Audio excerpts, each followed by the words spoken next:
Welcome students. Today's topic is euploidy types and significance. Variations in chromosome number, which are also called as heteroploidy, are of two types, euploidy and aneuploidy. Euploidy is a condition where there is a change in basic sets of chromosomes, that is, the whole chromosome set is involved. There can be either increase or a decrease in the whole set of chromosomes. Euploidy is of following different types: monoploidy or haploidy, diploidy and polyploidy. Diploidy is a general, or we can say normal condition among plants and animals, because most of the plants and animals are diploids. Diploidy means an individual having two sets of chromosomes. One set of chromosome is contributed by each parent during the mode of sexual reproduction. An individual with a diploid condition has 2x constitution. That means there are two sets of chromosomes designated as 2x condition. The somatic chromosome number of an individual is designated by 2n, whereas gametic chromosome number of an individual is designated by n. Then the x represents the basic chromosome number, that is, x is the single set of a complete genome of an individual. Any deviation from this basic diploid condition results into either aneuploid condition or euploid condition. Different types of euploids are classified based on the number of their x, that is the number of their basic sets. Now, monoploids and haploids. Monoploid is a condition where there is a single basic set of chromosomes in an individual, or a single genome set in an individual, whereas haploid is a condition where there is half of the somatic chromosome number in an individual. Monoploid condition is designated by x, whereas haploid condition is designated by n. In a diploid individual, for example, with a chromosome number of 2n is equal to 14, for example, the monoploid, that is x, will be equal to 7, whereas n will also be equal to 7. However, in a tetraploid condition with 2n is equal to 28, the x will remain same, that is 7, whereas the haploid or the n condition will change to 14. So, therefore, it means that the n will change based on the level of ploidy. Triploids, tetraploids or hexaploids, they have different n condition, whereas the x or the basic number will remain the same for a particular species. Since diploids, most of the organisms are diploids, and haploids or monoploids of diploids have the same chromosomal constitution. Therefore, haploidy term is more commonly used as compared to monoploidy. Origin and production of haploids. Haploids are produced artificially as well as they are spontaneously produced. For example, as far as spontaneous production of haploids is concerned, haploids are produced parthenogenetically from egg or synergids or antipodal cells. You must remember that after megasporogenesis of megaspore mother cell, the embryo sac is formed, which contains 8 different types of cells, which include an egg, 2 synergids, 2 secondary nuclei and 3 antipodal cells. All these cells are haploid. Parthenogenetic development means sometimes any of these cells directly develops into embryo without the fertilization by the male nucleus. And since all these cells are haploid in nature, therefore the embryo produced is haploid and the plant afterwards which will be produced, or the individual afterwards which will be produced, is also haploid. Haploidy is also induced by delayed pollination. For example, in case of maize, generally pollination occurs in a plant at a right time when the stigma and the egg is receptive, and whenever there is delayed pollination, at that time the egg is not receptive, and but this delayed pollination gives a kind of stimulus and the egg directly develops into embryo, which is then haploid in nature. Haploids are artificially produced by two very important methods.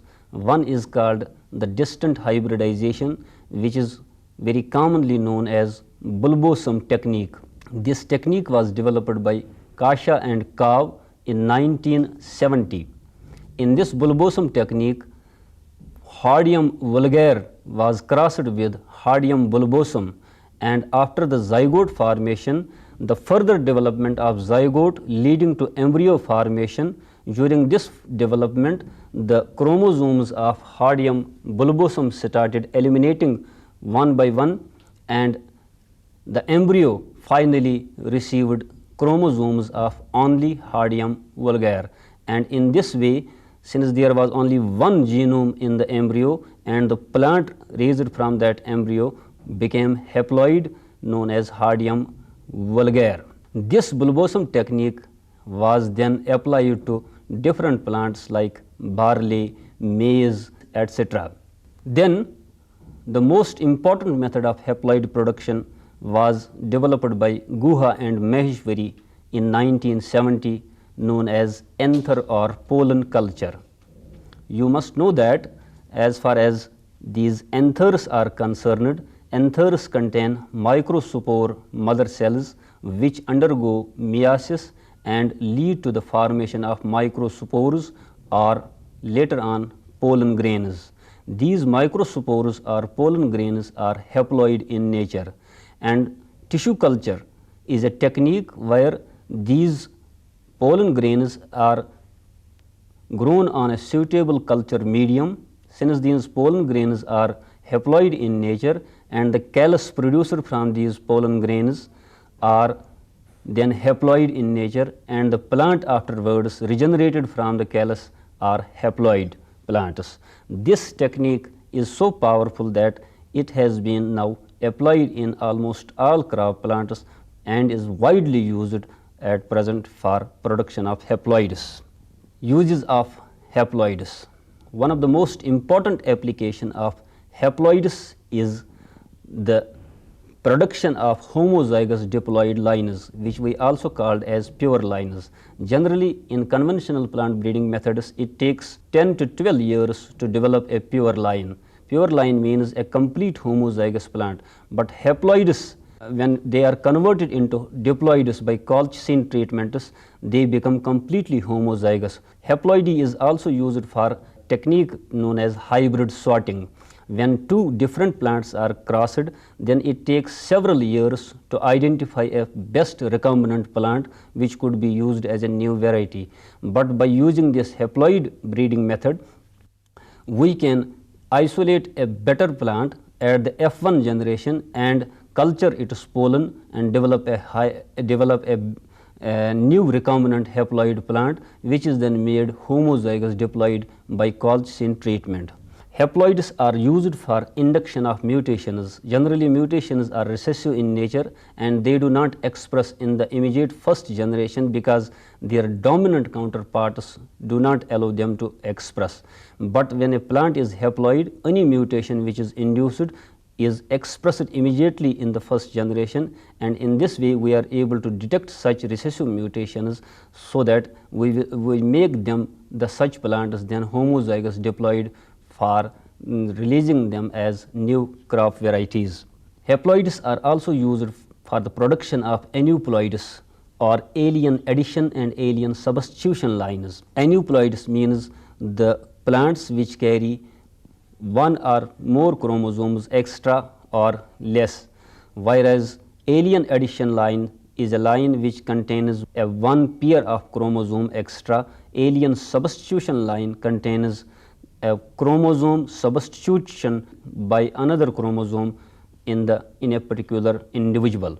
Haploids at present are also used for transgenic plant development programs, that is, they are used in gene transfer technologies. Now, polyploidy. Polyploidy is a condition where more than two sets of chromosomes are involved. That is, since I already told you that euploidy is a condition where the whole sets of chromosomes are involved, polyploids are basically of two types, allopolyploidy and autopolyploidy. Autopolyploidy is a condition where the same basic set of chromosome is multiplied. That is, the whole chromosomal set of a plant or an animal is multiplied more than twice. Polyploidy is more common in plants as compared to animals, because plants have the more tolerance power of having more chromosomes as compared in their nucleus as compared to the animals. Now, for example, as far as in order to understand what is autopolyploidy, say for example, we have a diploid individual designated as AA. AA means having two sets of chromosomes with a chromosome number 2n is equal to 14. From this individual, a series of different autopolyploids can be derived. For example, AAA, which we call as autotriploid, that is, it has three sets of chromosomes with 2n is equal to 21. Then another individual can be derived with 4 AAs, that is AAA and A, and known as autotetraploid condition with 2n is equal to 28. Similarly, autohexaploid has 6 A's, that is AAA, AAA, known as autohexaploid with 2n is equal to 42. Now, among these different types of autopolyploids, autotriploids and autotetraploids are more commonly found in nature as compared to autohexaploids or autopentaploids. The reason is simple, that the accommodation power of the nucleus among different crop plants is limited. Some crop plants can accommodate up to triploid level, some can accommodate up to tetraploid level, and very few crop plants can accommodate up to autohexaploid level. But majority of the ploidy level is found limited up to autotriploid and autotetraploid condition. Autotriploids have been reported in grapes, watermelon, sugar beet, tomato, banana, lemon and apple, etc. Whereas autotetraploids have been reported in corn, berseem, marigold, flax, grapes, apple and several vegetables. Origin and production of autopolyploids. Autopolyploids are produced spontaneously in nature as well as can be induced. Spontaneously, for example, autopolyploids can be produced by unreduced gametes, fertilization between unreduced gametes. Normally, during meiosis, gametes are formed from male and female sides. Those gametes have half the chromosome number, but rarely sometimes gametes are produced in such a way that the chromosome number remains the same as is in the parent mother cell. That is, the gametes are unreduced, and fertilization between such unreduced gametes will double the chromosome number and the individual will become autotetraploid automatically. Or Chromosome doubling can also occur spontaneously by a failure of cell division. For example, there is a failure of first or second meiotic division.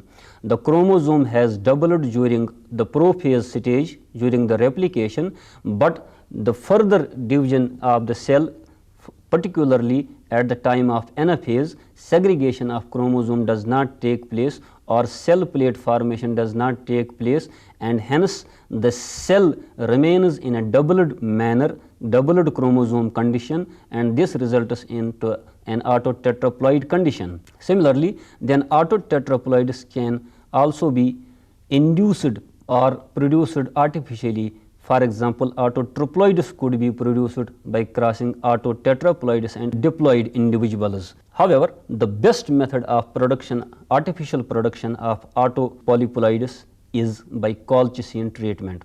Colchicine is a drug or a chemical which has the ability to arrest the spindle formation, or it does not allow spindle polymerization, and hence the spindle formation does not take place during the cell division, and which ultimately results in the failure of segregation of chromosomes at anaphase followed by failure of cell division, so that chromosome doubling automatically takes place within the cell, and this results into a polyploid condition.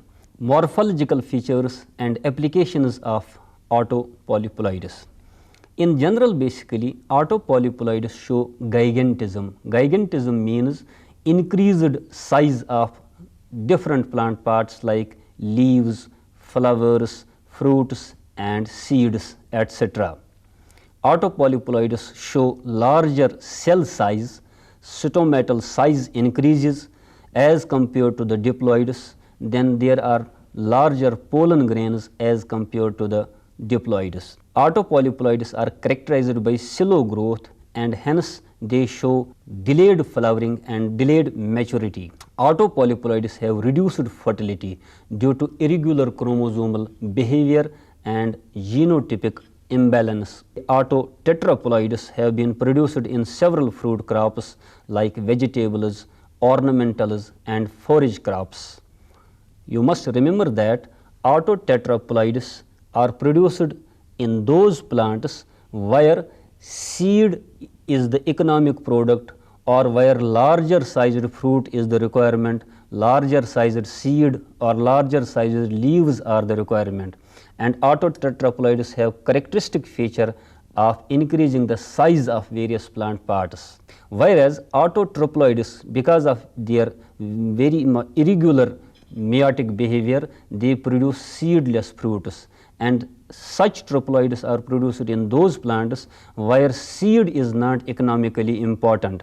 For example, there are so many plants like grapes, watermelon, apple, tomato, etc., where presence of seed causes problems.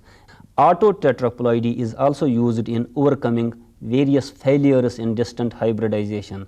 Generally, most of the species do not cross with each other at diploid level, but their tetraploid partners can easily cross with each other, because as far as their gametes are concerned, they are stable, and the zygote after fertilization formed is stable as far as their chromosome number is concerned. So that is why such these barriers could be removed by using these autotetraploids.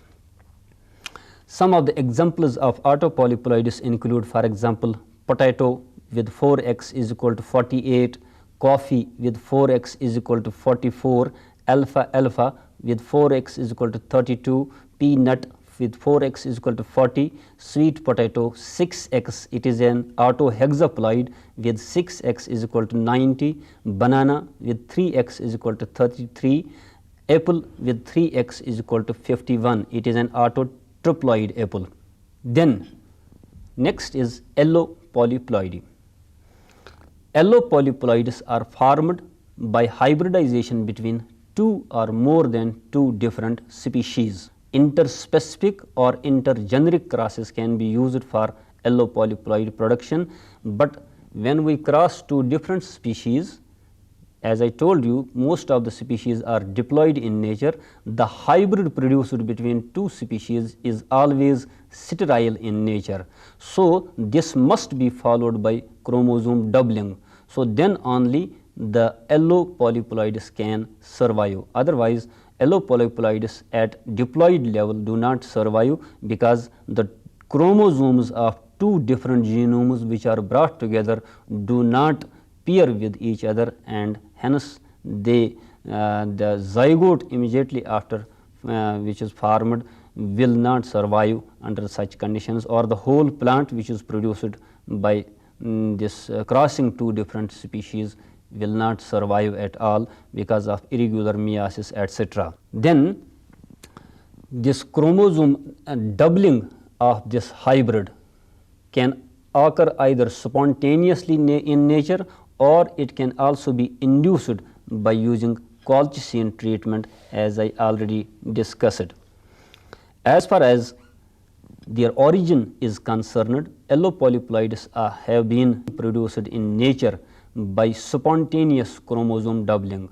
Two different species spontaneously cross with each other, or pollen of one species that travels and fertilizes an egg of another species.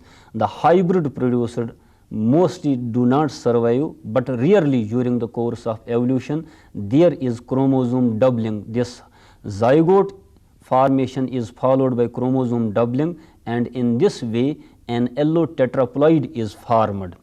So, this is only possible when there is spontaneous chromosome doubling, and this spontaneous chromosome doubling can take place either when unreduced gametes from species A and species B can cross with each other, and resulting into the formation of allotetraploid, or when after the zygote formation between the two different diploid species A and B, this zygote formation is followed by, then during the further divisions of zygote there is a failure of cell division, but prior to that chromosome doubling has occurred during the replication phase, and in this way this spontaneous chromosome doubling takes place. This allopolyploidy has played a very important role in the evolution, and it is said that majority of our crop plants are allopolyploids. Allopolyploidy, keeping in view the significance of this allopolyploidy has artificially been induced in many crops by crossing two or more than two different species, and then the F1 hybrids are doubled by using the colchicine treatment. For example, we can cross two species A and B, that is two diploid species are crossed. The hybrid produced will be AB, and this hybrid is generally sterile hybrid, but after colchicine treatment the two genomes will double and the autotetraploid formed will be AABB, which is a complete stable genomic constitution then. Now, as far as allopolyploids are concerned, allopolyploids are also known as amphidiploids, because the chromosomes remain in a diploid condition. There are two separate genomes within a common cell, genome from A, genome from B, they remain in a diploid manner, and hence that is why they are known as amphidiploids. Now, applications or important features of allopolyploids. Allopolyploids generally show characteristics of both the genomes or both the parents, because since two different parents are brought together, two different genomes are brought together in a common zygote, and the zygote after further development gives rise to a new plant which shows a synthesis of characteristics of both parents. However, this synthesis of characteristics of both parents, this plant can show either desirable characteristics or undesirable characteristics, or from both the parents or both desirable as well as undesirable characteristics. You must remember that Raphanobrassica is an yellow polyploid.